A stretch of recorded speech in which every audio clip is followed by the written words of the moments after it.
So one of the things that I've been focusing on a lot on this channel as of late is the impacts of retail theft in our country, and this is due to a number of factors. First and foremost, we have removed consequences in a lot of places across the country for retail theft or significantly lowered them, so this has become the avenue of organized crime, because if you're going to have an incredibly profitable system of criminality with very lax consequences for that criminality, eventually it's going to move beyond the petty criminal to the realm of organized crime, and then you're going to see an increase in violence associated with it. On top of that, when stores close, what we end up seeing is that small businesses end up being irreparably damaged. People who took a risk and actually invested their own money and are staking their livelihood on running a small business end up losing everything.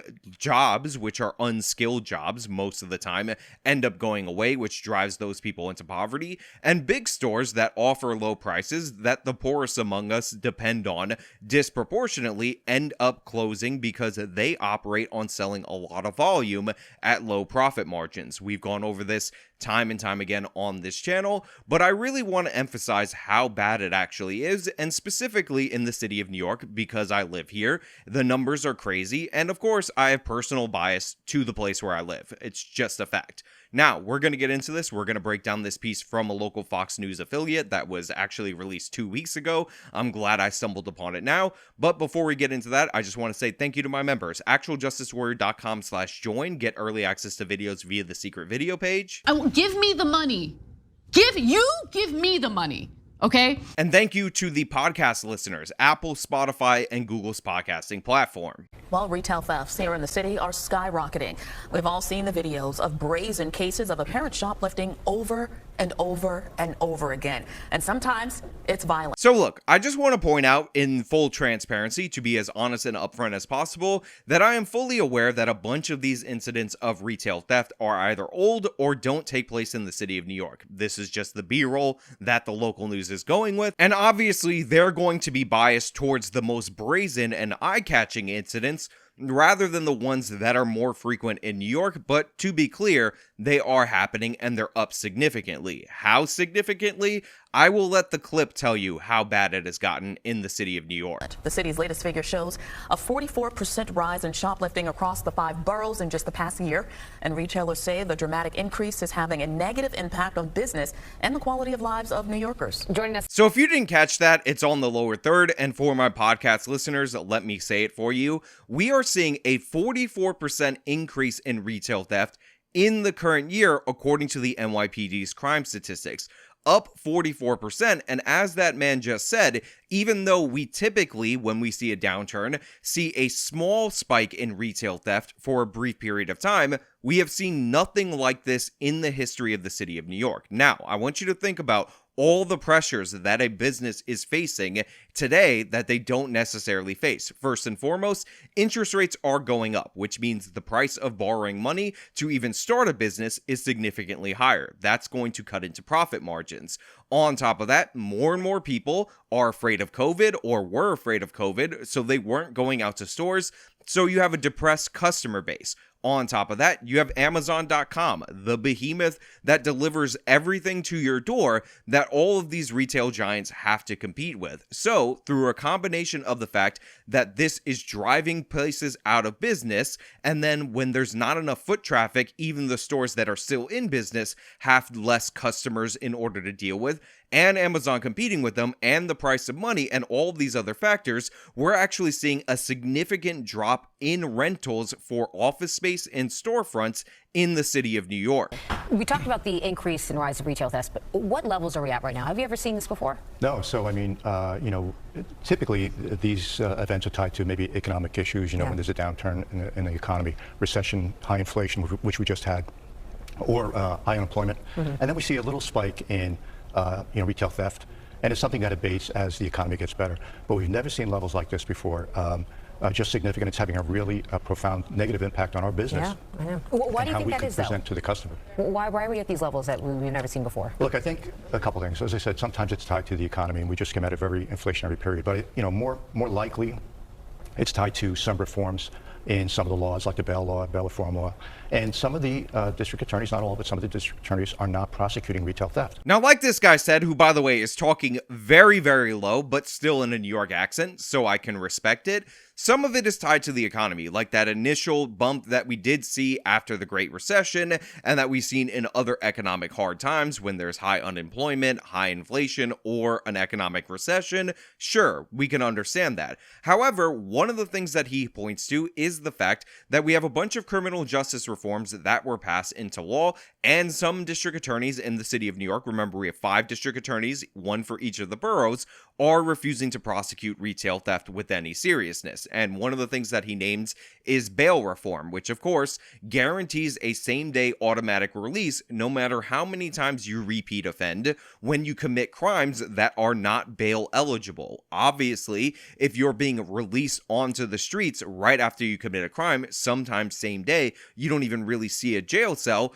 you're going to keep reoffending even if you're stealing an amount that is a felony amount in terms of dollar value. Now, I've said time and time again that you need to incapacitate the repeat offenders as the first step in order to address this problem. I talked about how a few years ago, they actually identified around 319 people that represented something like a third of all shoplifting arrests. I talked about this on the Culture War appearance. I talked about it on this channel time and time again. These are repeat offenders who keep committing crimes, and yes, it is very unusual as we've never seen an increase like this in the history of the city of New York. And again, the increase is happening in 2023. This is not a pandemic thing that just started, and as we talked about in our previous story, burglaries and those kind of thefts are actually more likely to coincide with criminal justice reforms than recessions. Remember Oakland, giant spike 2018. This is when they passed a law going softer on shoplifters, retail thefts,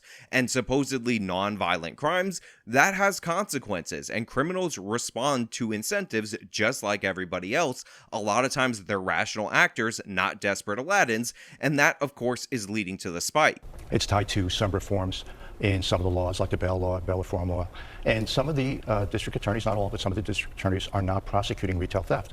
They only prosecute crimes that are violent and not crimes that are not violent. So consequently, we have thieves who come into the store, they may get apprehended, they're processed by the police, and then they're let go. And they're out in the street.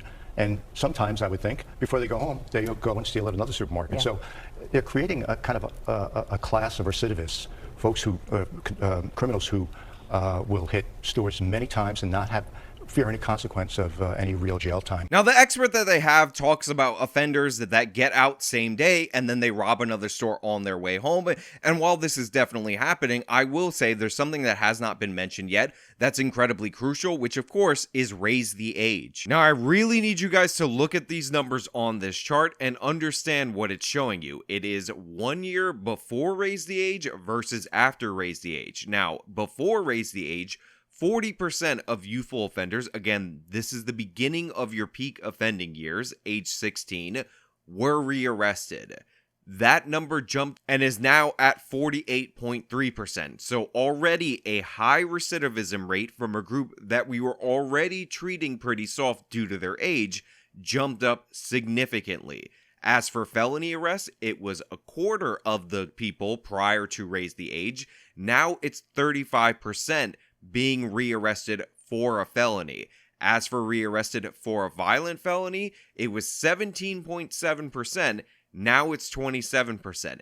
Every single one of these indicators got worse. And by the way, this was 4+ years ago when they first signed in Raise the Age, when Kathy Hochul was still the lieutenant governor. All of the programs that they put out that they said was going to solve this, unlike the criminal justice system, failed. They were ineffective, yet they didn't change the law. Kathy Hochul issued an executive order saying, oh, maybe for some offenders here and there, but the law still stands and the problems in it still exist. Now look, I am fully aware that we should treat adults differently from children in a lot of regards. However, we cannot ignore the fact that people's peak offending years typically are between age 15 or 14 and 24 or 25, which means if you create a barrier for prosecution against youthful offenders, you're going to see a disproportionate spike in those offenders, especially if there's no consequences being dealt to them. A lot of times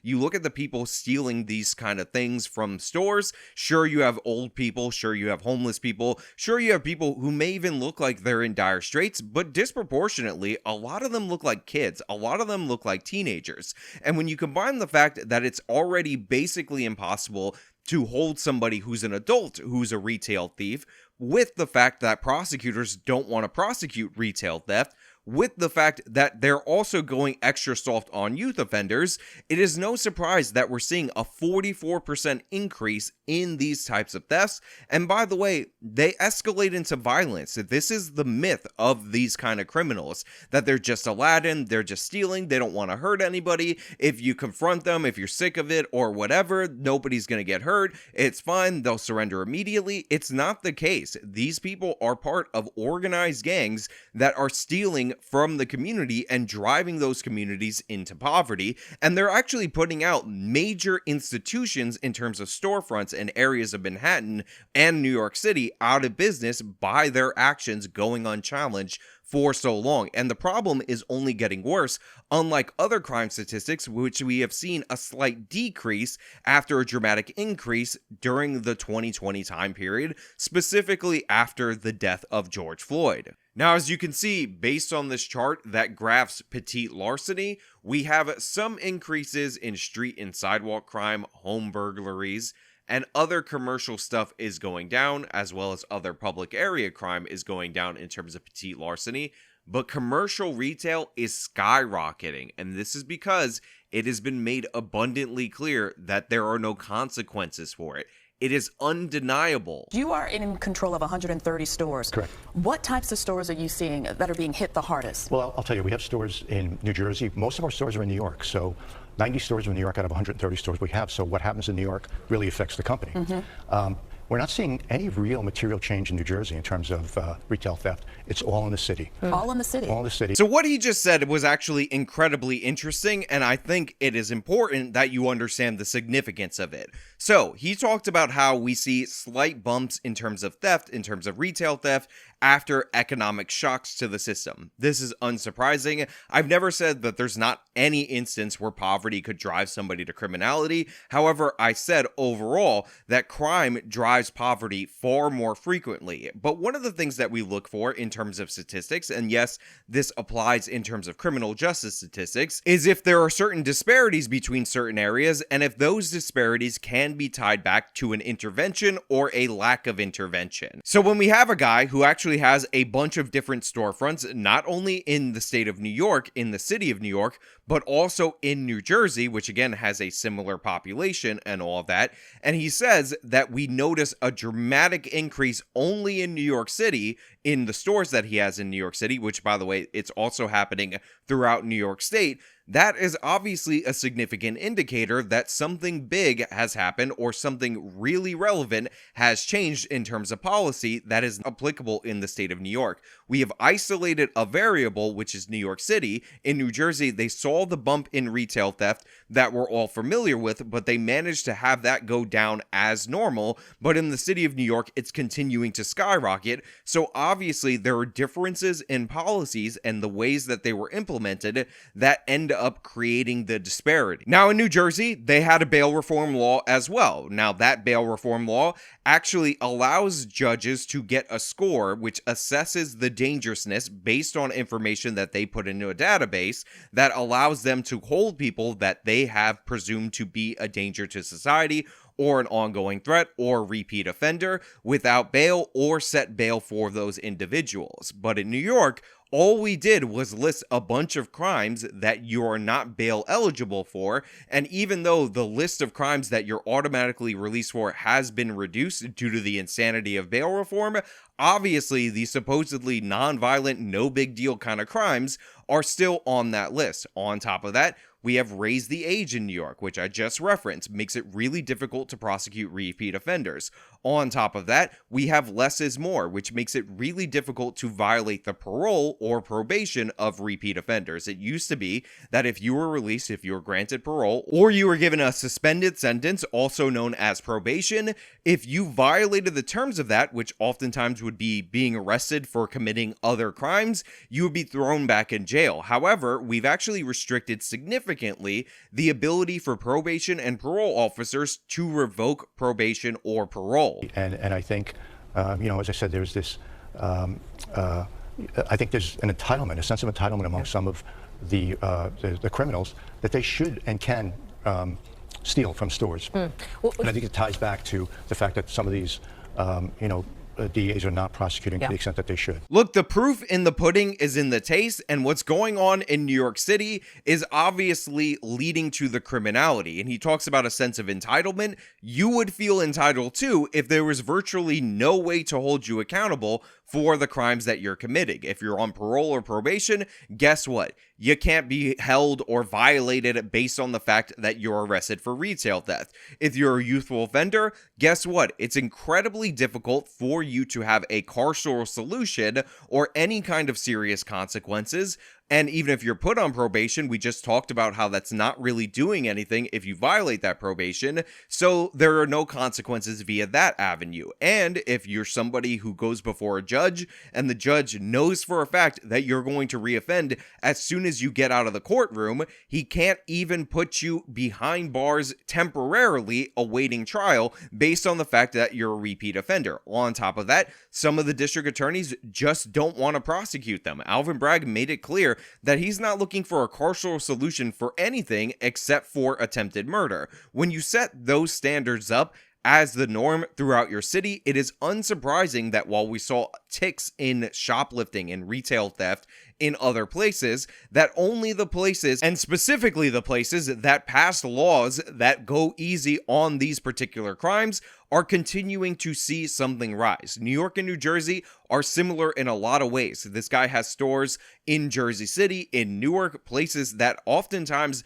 have significantly higher rates of crime in other categories, yet we saw the shoplifting and the retail theft come down as normal, but we have not seen that in the city of New York. And the cost is plain to see. Go down any street. I've driven by my own neighborhood and seen store after store being shuttered. A CVS that's near me is one of many that are closing. That's where people in my friend group go to get their prescription drugs. Now they have to go significantly further because obviously they can't function as a business when they have everything locked up, when people are just stealing everything off the shelves. So when you show up, nothing is there that you actually want. And of course, there's the prospect of danger because these people get out time and time again, and they get more aggressive when they have barriers. I just walked into a superstore after leaving the equivalent of Costco in a mall, and I was shocked to see that all of the underwear for the men's side completely locked up. Now, I know you might be thinking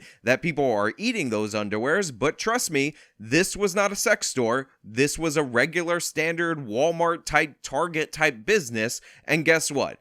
All the underwear was locked up, and other things on display that you wouldn't even imagine were also locked up as well. This is because they know what's being stolen repeatedly, and I don't want to get to the point where we're in San Francisco and the Target ends up looking like this. By the way, deodorant also very big to be locked up, and this is because these are products that don't have expiration dates, and you could sell them on the secondary market, and it's really good for organized crime specifically in order to handle those items. Look, we've been down this road before. Sure, in terms of New York City, the increase that we're seeing is one of the largest in the history, and we've never seen anything like it.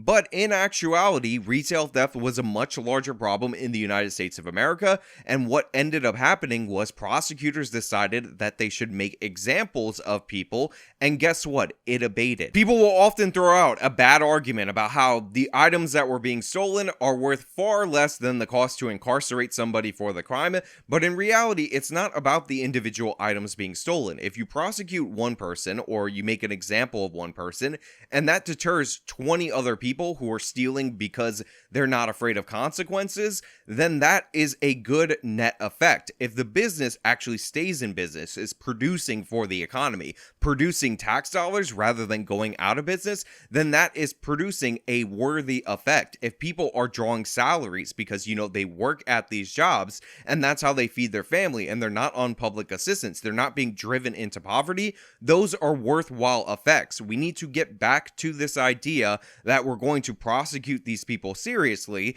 because until we do, we're going to see blight and all of the bad things that are associated with an increase in violent crime. Remember, the premise of broken windows is not what they tell you. It's not about prosecuting all the small crimes, because that will solve everything. It's about making an environment look like people care about it. That's why broken windows has its name. When you just surrender to blight, when you allow entire blocks to look like they're abandoned or nobody cares about them, that draws in criminal activity. People respond to their environment. This is basic stuff that everybody should be able to agree with, left, right, and center, and we seem to have forgotten it in the wake of the George Floyd riots. But I'm here to remind you that it is a serious problem, and it's going to have very devastating effects disproportionately on the poorest among us, and honestly, the biggest benefactor of this, even though package theft also off the charts, is Amazon.com, because they don't have storefronts. But hey, those are just my thoughts. I'm going to keep telling you this. I'm going to keep trying to get you to change policy,